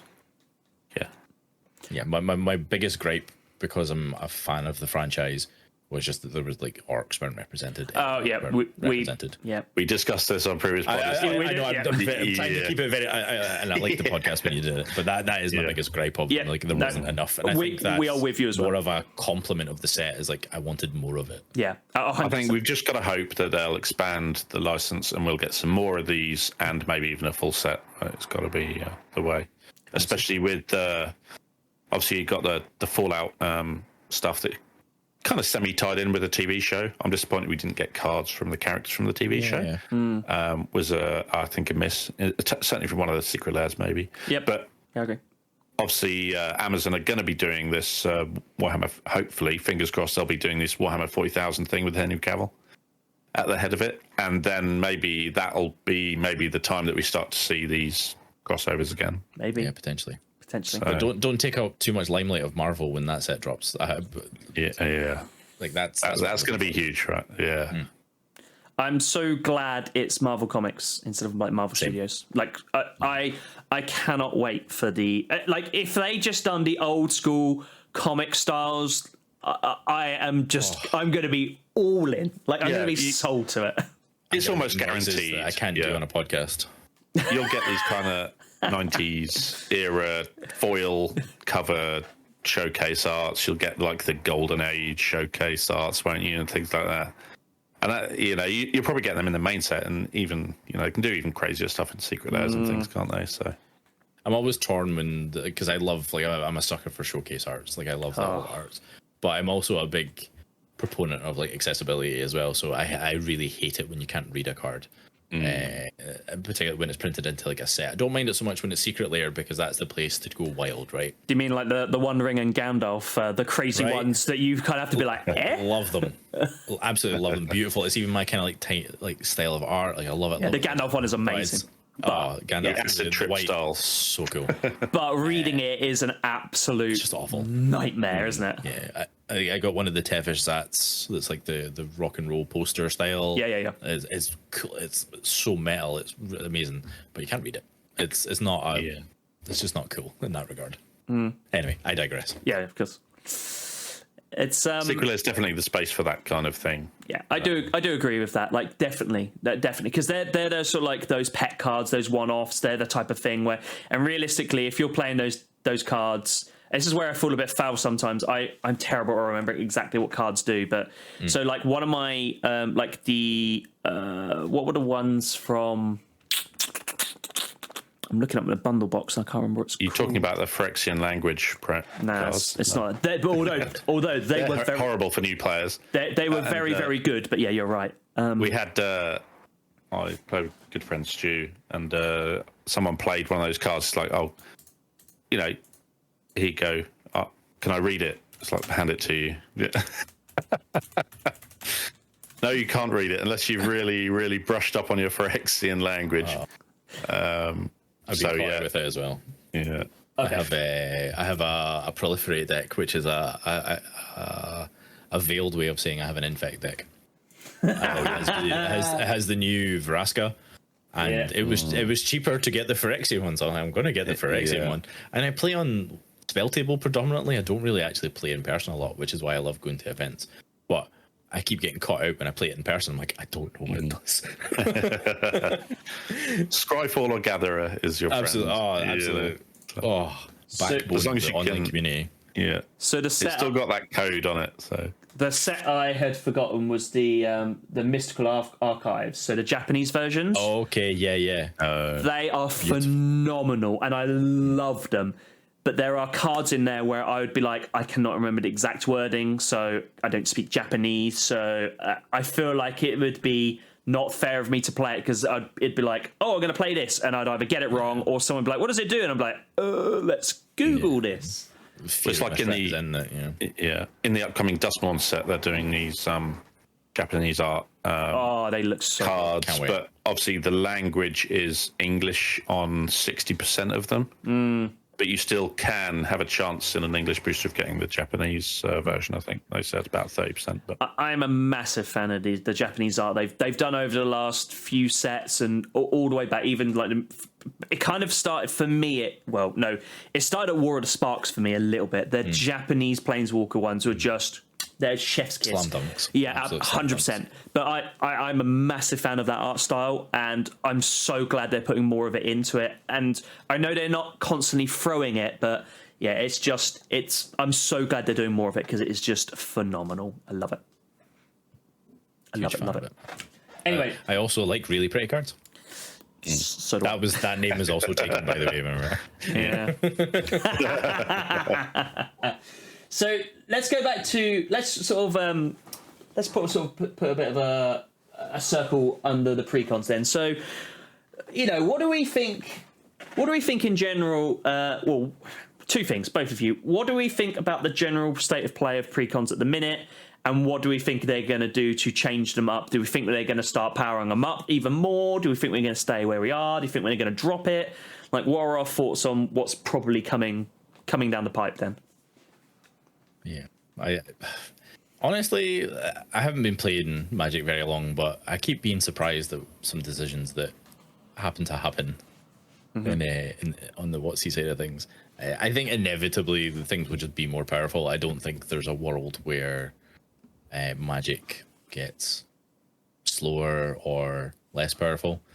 I don't suspect the lands and precons will become phenomenal, but they certainly seem to be trending in very positive ways. I think they kind of slipped up recently, like Dockside's a thing. I think that's a big blemish on the construction of the precons. We haven't really seen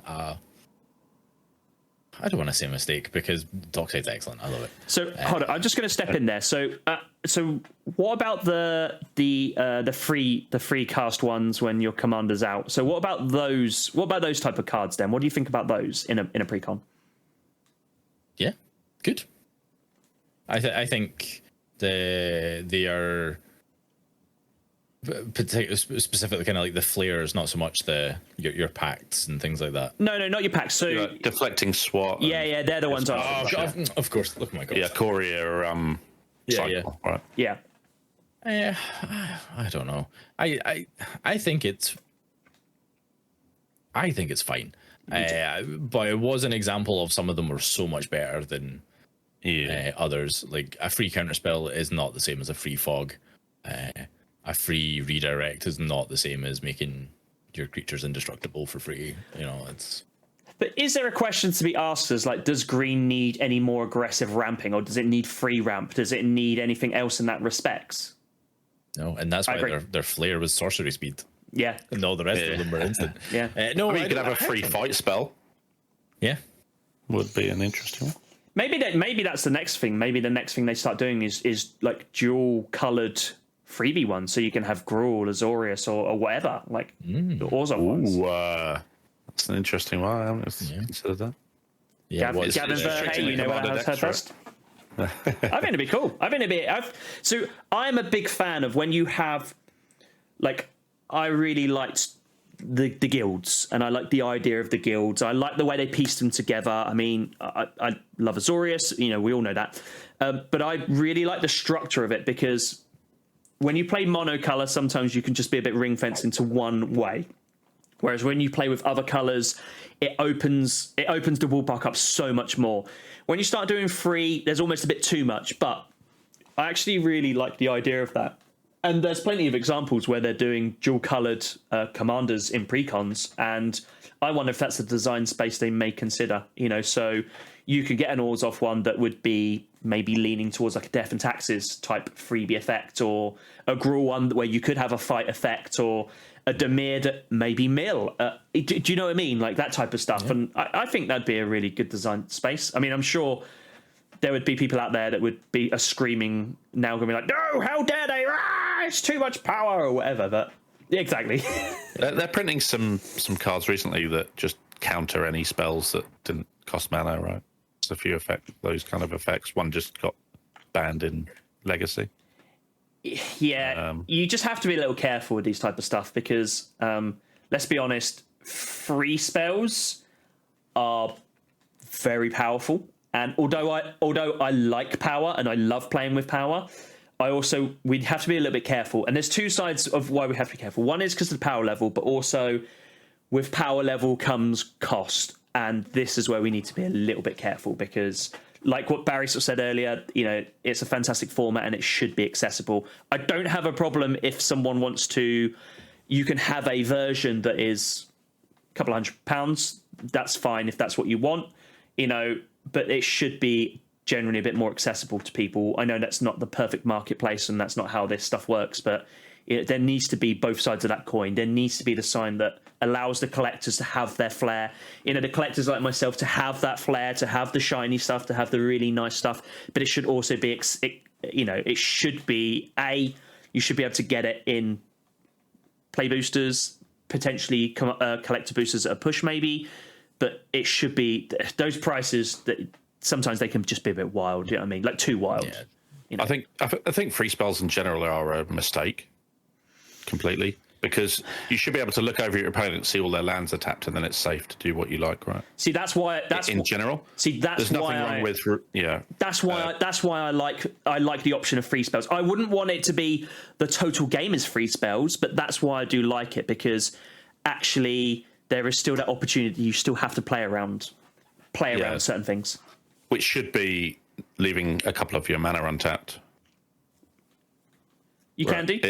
If you haven't left your mana untapped, you've misplayed. You also, because I've got this free spell that gets me get out. You also have to be careful, because in a format like Commander, particularly, I would arguably say within definitely the beginning, if not the mid game, if you're not utilizing your mana to progress your board, you can be behind very, very quickly. Oh, you can, but free spells are a kind of just not great design. There's only so much you can give for free, and I think some of those spells are already beyond the limit. So even a Force of Will costs you a card from your hand, right? Yep. It's like a life. Exactly. Yeah. Let's not forget. Yeah. So yeah, when you're casting stuff, absolutely, you can tap out on your turn, pass the turn, and then you're not being rewarded for playing cleverly, are you? You just got a gotcha card for your opponent. Yeah, I would agree with like 90% of that. I do think that, particularly in a 4-player format, like lots of things happen in Commander. It's impossible to know all the cards. Yeah. And I think that so long as there's a balanced ecosystem and everyone kind of has access to them, I think I do skew towards like not. I think they're fine-ish, but I'm also very good at having rule zero conversations with people. Like I know how to balance a pod. I don't think a Precon's probably a good place to put them, simply because we know it's an entry point for new players, and you will have more feels bads in those sort of situation. I think, particularly if it's a significant interaction like a counterspell. Like I joked about earlier, like there is a different quality of free spell. Like free doesn't necessarily mean great. Yeah. Like Mog Salvage, great free card. But it's got lots of conditions, like you need to have a mountain, they need to have a forest, you know, it's specific targeted removal. But yeah, I don't know. I could certainly be persuaded to be less pro, but I don't know. I think there's the flares. I think are a good example where there is a payment that's still required on top of, like, because life means nothing in Commander. Force Will's a great example, Dom. Like, oh no, 1 damage, whatever. The one card, I do think that is relevant, because you're actually in like a 4-player game, you're losing 2 cards against 3 other players. Like that's. Or if you're in 3 color, right, you might not even have the other blue card to exile. Yep, 100%. And that is perhaps some of the conditions that they could put on more modern cards that have a similar sort of payment. I think you're right with that. To me that makes more sense as well. There has to be. I mean, you don't want to make it to a condition that you have to be leaning on your left arm while tapping your right foot while winking with your left eye to be able to cast it. But equally, it needs to be. Yeah, definitely. I agree with that 100%. Next time you cast Ezra, I want you to be doing that, by the way. Yeah. That's it. Sure. I think for certainly the Ikoria ones, having to have your commander in play, obviously, it's like if you're using an Eminence commander, as we spoke about earlier, because you might not necessarily be great in those decks anyway, because you probably never play your commander. Some of them, right? It's the same as the flare cycle of the blue one. It's just gone from my head in a minute. The counter one, Flare of Denial. Yeah, Flare of Denial. I would arguably say the Egyptian one. Yeah, it is. That's right. Yeah, I would arguably say that a lot of blue decks, you're probably not leaning into creatures. So that that stipulation of sacrificing a non-token creature, you got some problems there, haven't you?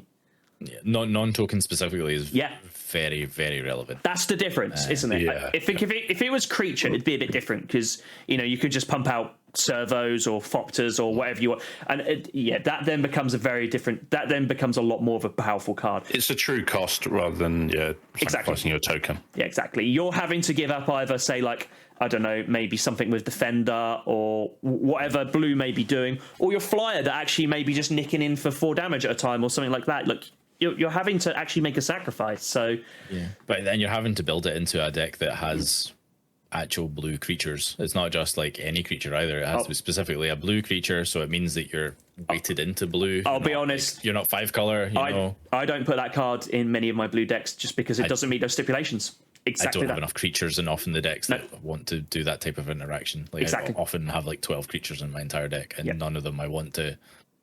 Like, it's fine if it's like, oh no, this is a game-ending situation. I have to react. Yeah. But or if you reanimate. The flip side of that is, what now? How do I win the game? Like, I've had to sacrifice my whatever creature that's really relevant to my game plan. Yeah. I've lost because I've stopped someone winning. If that makes sense. Bang goes my Jink attacks. Do you know what I mean? Yeah, I know exactly what you're saying. Yeah, 100%. Definitely. Because like I main deck Tivit, so Tivit was, and it is relevant because it was in a precon.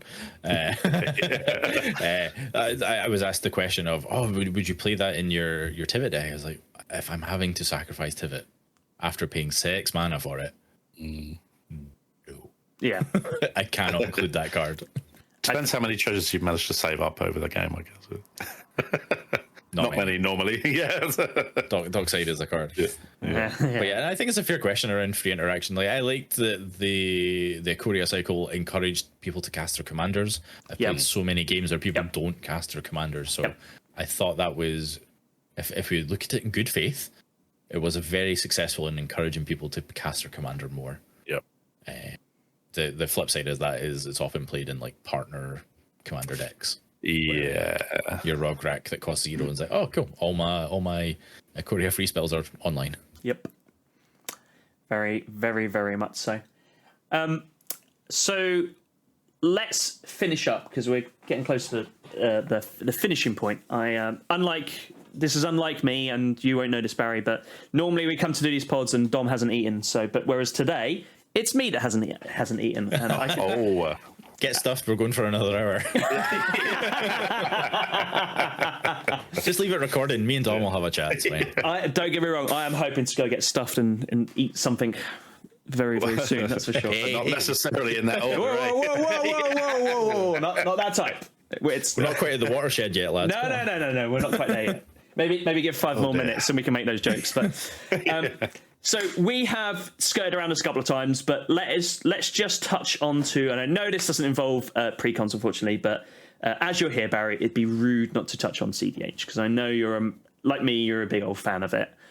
I have my deck within touching distance at all times. I don't know what you're talking about. Yeah, I tend to make sure I've got some sort of protection with me, and that's normally a sweet.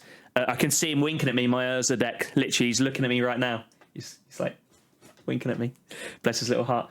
Talk to me about cEDH then. Just what drew you to it, and what draws you back to it? Because probably like me, you go back and forth to it quite frequently.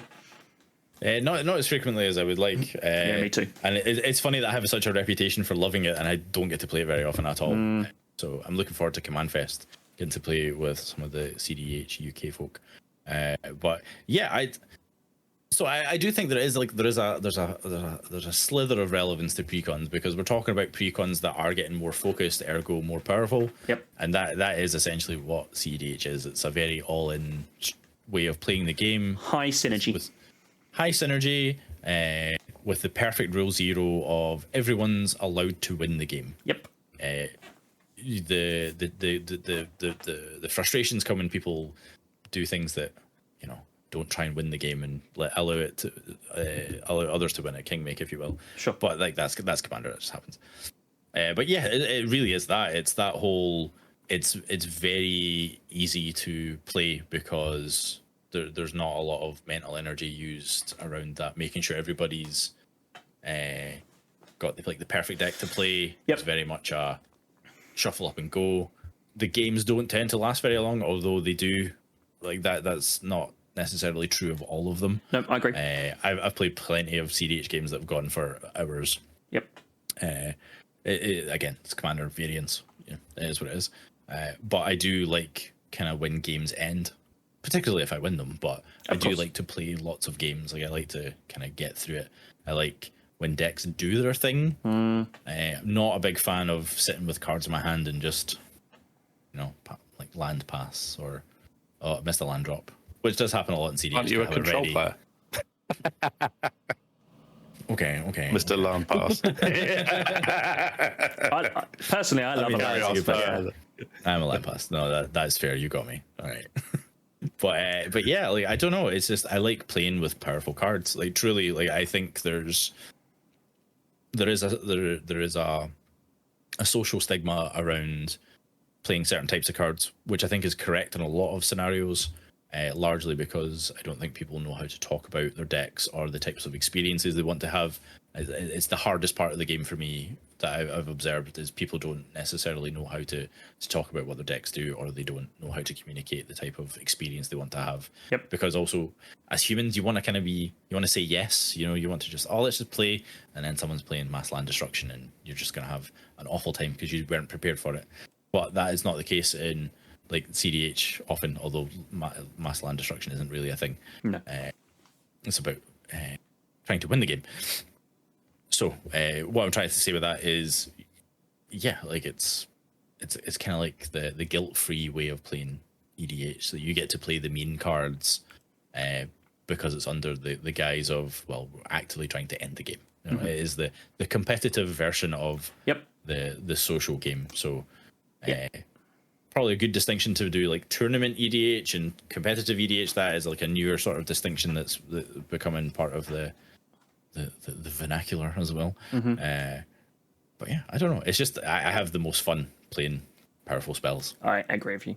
I mean, I think the thing is, part of my love of cEDH is like I've said a number of times this pod, I love playing with power. And I'm not actually naturally a competitive person. But the thing I do really like about it is that you sit down in a pod of cEDH and you all know what you're there to do. And like you said, you don't have to have that mental energy of. I'm sure we've all had this. You're looking in your grip and you're like, this. I know what needs to be happen, but if I destroy that Smothering Tithe, he's going to feel so bad because he needs it. But then there's two other people that are sitting there thinking, great, the value he's getting up. Do you see what I mean? You don't have to worry about that. But the other side of cEDH that I really thoroughly enjoy, and I think a lot of people, have a misconception over is that yes, they are normally some of the most powerful and most expensive cards, but they are incredibly proxy friendly. I have found them incredibly proxy friendly. So where actually I've heard it before, people I've sat down with and we're just talking, chewing the fat and talking about cEDH or whatever it was. And they will always mention that. And I am always the first person to go, well, actually, my experience has always been they are the most proxy-friendly format I have ever seen, and they're not even apologetic for it. Whereas, say, like we were talking about Legacy earlier, you couldn't take your proxied Legacy deck to go to a Legacy competition because of the rules surrounding tournament play with that. Whereas, say, I'm heading off to Lisbon to the European Championships, and there will be proxies because even in tournament level cEDH, as long as the card is very clearly that's a Tundra or that's a Time Twister or whatever it is, they're down with it. And I love that because then you take that pay to win scenario out of it as well. But equally, if you've got these lovely cards, like, I'm very lucky to have some very beautiful cards and some very expensive cards. And I personally am a believer in they are cards to be played, not sat behind a glass or a brick. That's just my personal opinion. I know some people are different, and that's fine. But it's also a beautiful place to express yourself in that respect. My Urza deck, which I absolutely love. I know you both guys have both seen it.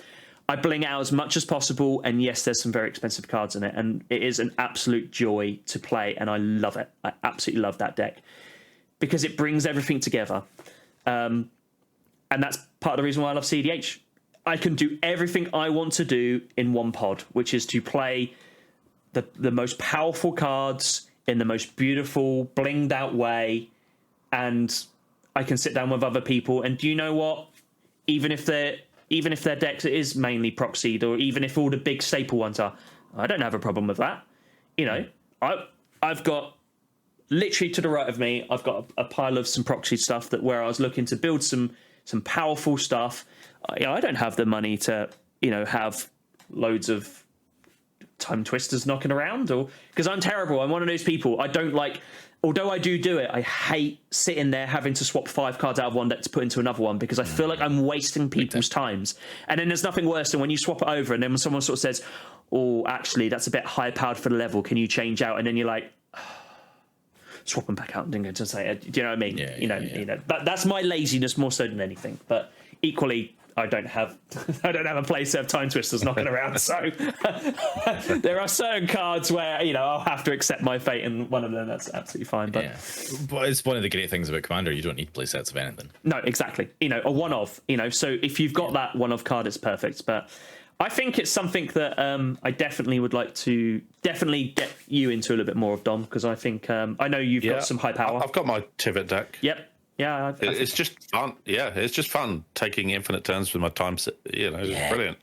My boy. But you even get to kill everyone with commander damage as well. It was brilliant. Exactly. But that's the thing. Well, yeah, exactly. No one can complain. But that's the thing with cEDH. Like, if you was to have a general EDH deck and you had extra turns in there, there's going to be a social element of, oh man, really. Whereas when you take 2 extra turns and can't win, that's the sad part. 100%.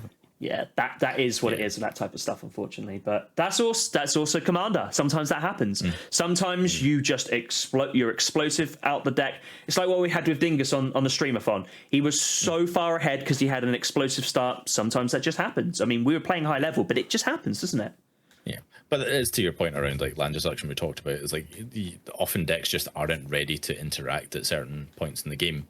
Yep. And we touched on free spells as like, well, if you're going to let people do degenerate things on turn 1 and 2, how do you stop them other than? Yep. And free or cheap shots. It was in the context of precons, so that's not going to happen. Certainly not. No. Hopefully in my lifetime, but yeah. But that's also the really cool thing about cEDH, because it does add a competitive layer, because you have to think about your mulligans. You actually have to. Yes. Not only it's not just the case of, do I have the right cards to do the thing that my deck does? Actually, I'm in seat 3, and the 2 players before me are turbo decks. that want to win on turn 1 or 2. Yes. And I'm like, right, okay, so I actually have to aggressively mulligan, and that's not what Tivit wants to do. It wants to have as many cards as possible because it's a control deck. But I have to make sure that I have to prevent, because they're going to do the naughty thing very early. Yep. Yep. And sometimes it happens, sometimes it doesn't. Yep. I've won. One of my favorite memories, core memory, is casting a Geocaster Mage into someone else's Ad Nauseam, and I was in Sans Black. I was in an Is It deck, Kark Sakashima. Yep. And it was the coolest thing I could have done until and thankfully Kark Sakashima's average CMC is very low because it's all cantrips, and that was a good time. But yeah, I don't know. It's, you get to play the naughty cards, and it's, I don't know. I don't think there's a better way to play Commander. I think With strangers, there's a lot I of, would probably caveat with strangers. Yeah. It takes the real zero away, doesn't it? Which is often the problem, as you said. But I found it's like in cEDH or even normal Commander, some of the most exciting, happenings are when you've got a full stack. And obviously that happens a lot more in cEDH. So you have those points of pressures like, oh, do I counter this or do I counter what they tutor for? All this kind of stuff. Yeah. Yep. Yeah. I've learned so much about that. Like, I love Magic. It deserves all the accolades it gets about being just the best card game. Okay. Because cEDH taught me so much about the nuances of the game, like the weird wrinkles and how certain things affect in terms of layering and whatnot. And I'm certainly not professing to be an expert on that. I'm really not. But like, when to react, exactly to your point, Dom, like when to sandbag something. Like, I only have one point of interaction and it has to be the perfect moment. Yeah. Yep. Like, there's no sweeter feeling, and for me. Yep. No. But I feel like cEDH, and to your point, Alex, around like more people should try it. I do think more people should play with more powerful things in environments that are conducive of a positive play experience. Often, as the trope is, Commander players should play standard or modern or 1v1 to get a kind of the competitive feel of it. And I agree with that statement wholeheartedly. Yep. I do think I do as well. People that haven't played the 1v1 variants of the game should do, because it's great fun.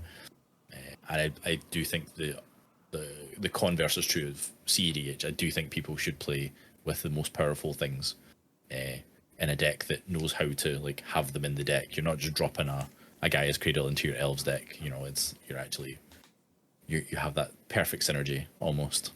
I think when you play with the right people as well. So I know from your community, Chris is just amazing and such an advocate for it, and he does so much for the UK community. I know that he helps host lots of events and things like that, and I know you're probably the same. I've sat down and played a few games with him, and for me, because although I love it, I don't play as much as I'd like to, and I certainly don't protest like yourself to be any expert or an incredible player. I just love playing it, but sitting down with someone like him is perfect, because he will help you navigate through what's going on the board, because his knowledge is so extensive. I love playing with Chris. Like, I absolutely love it, because not only having someone like that at the table is an education, but he's not there teaching you, but it's still educational, and you learn so much more, and you become such a better player by playing with people like that. I haven't played as many games as I'd like to with him, but I would certainly. I'm hoping in Lisbon to play lots with him. But he is an absolute legend and star to play with, and another reason why cEDH is fantastic, because of the amazing community around it. 100%. I've had nothing but positivity from the community that I've interacted with. That's for sure. Yeah, same, and I would love to get a chance to echo that. Like, Chris is the best of us, quite frankly. He represents like what the Gathering is to Magic to me. Like, loves the game, wants people to play it. He does so much outside of just playing the game as well. I know he hosts all sorts of stuff. Yeah, he does. He does so much, and actually, the Magic the Gathering could do with more people like that. 100%. Totally agree. And I also know he's probably sitting there blushing like anything, but he deserves it. Deserves everything we've just said there. No, very humble, very, very good person. Yeah. Can't say enough good things about Chris. 100%. And thankfully there are many others like him as well. There are, yeah, very much so. I'm looking forward to meeting more of them, to be honest, particularly over. I would like to do some more of the events next year. I know I'm off to Lichfield a couple of weeks' time, I think it is, or maybe a month. So I'm looking forward to dipping my toe into that, and I'd like to immerse myself into it more next year. That's for sure. That's my plan for next year. Like that was my plan last year for this year, but then there was so many the Magicons, Command Fest. Like, I was exactly got on that content creator train. Yeah, I want to go and play lots of cEDH. Like, there's not a lot of opportunity to create content. Well, there would be, but I would much rather just be selfish with my time and just play the game. So we'll see how much of that happens in London at the end of the month. Well, make sure you bring something along. I'll bring something along. I'm sure we can find two others. Oh, there will be some spice. There will be some spice. That's what I like to hear. I'll be passing you on the. I don't know what road goes up to Scotland. What is it? What's the main road? Oh God. M1. Probably M1 from here. Yeah. Probably. Yeah. I'm pretty sure the M1 goes straight up past. I don't know if that goes into Edinburgh or not, actually, but might do. As a recent driver, I have no idea. I haven't driven that far yet. So Can be interested in my electric car. A few fast charger stops on the way. We managed to successfully. So Luke is usually the designated driver in our group, and we managed it to Birmingham and back on electric. So yeah. Like, there's just recently I drove up to Liverpool and back. It's fine. Yeah, it's fine. There's maybe just one more charge stop on the way, and then I'm there. Yeah, the game of 5%, is that enough? Should I? Yeah. the big gamble. Yeah. Hey, look, that happens in petrol and diesel as well. I had it the other day. My van was flashing me saying, "You've got 5 miles left." I'm like, I think 25. I'm 5 miles away from a petrol station. Start coasting. Yep. Oh yeah, there was plenty of that downhill. You take it out, you leave it out of gear and all that sort of stuff. Yeah, 100%. Roll on the vehicle set, eh? Yeah, exactly. Right, we're going to have to start wrapping this up. I legitimately could sit here and, although I am hungry, I could legitimately sit here and chat to you all night, Barry. I always love conversations and involving you in. But first and foremost, thank you so much for joining us, and thank you for talking about our subjects. It was it's always nice to have good points of view, and I felt like you were a good person to talk to about this, and thoroughly enjoyed every second of it. Thank you for coming on, my friend. No, it was lovely to speak to you both. Likewise, love an opportunity to chew the fat.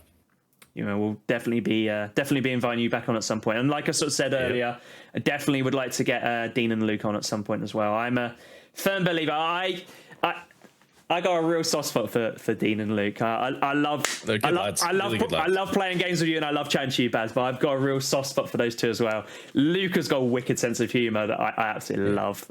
They treat me well at Pack Wars, even though they spank me. That's the old Scottish charm, isn't it? No mercy. It's because it was a 1v1 format. Sorry. That's how it goes. The sweat just come pouring out. Is that what it was? Didn't have enough Iron Brew that day. Something like that. Oh, is that what it is? Probably. God, love a bit of Iron Brew. Dom, anything else before we sign off, my friend? I don't think so. No, it's been a pleasure. And thanks for joining. Awesome. Well, as always, people, we are always open to suggestions, comments, and we'd love to hear your feedback on our socials. Talking of socials, make sure you pop over to the Shattergangs. Everything from Instagram, YouTube, to Twitch, to you name it, to TikTok and all that sort of stuff. And Twitter and X, that sort of stuff. Make sure you go to it and also get involved in their community. And also, if you want to really dive into community a little bit more, I definitely recommend diving into their Discord. It's a massive hub. Lots goes on. I always see games going on there. It's such a great community. I definitely pile into that and get involved if that's what you want to do. I can think of no better community to get involved with. But thank you very much once again, Barry. Thank you for joining us, and thank you guys for sitting and listening to us yab along for Commander for a couple of hours, and and hopefully we'll have another pod soon. And like I said, get on involved in the socials. Let us know what you guys want to talk to and who you want us to talk to. We're always open to advice and that sort of stuff. So until next time, we'll see you next time through the Void of the Omen path. I don't know. We need to work on the ending, don't we? What? Love it. Yeah. Join us next time when we'll be bringing another guest through the planar portal. There you go.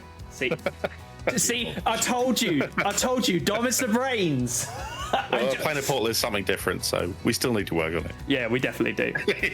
Anyway, Thank you for joining us, guys, and Barry, thanks again. We'll catch you next time. Cheers, guys. Cheers all. Bye. Bye.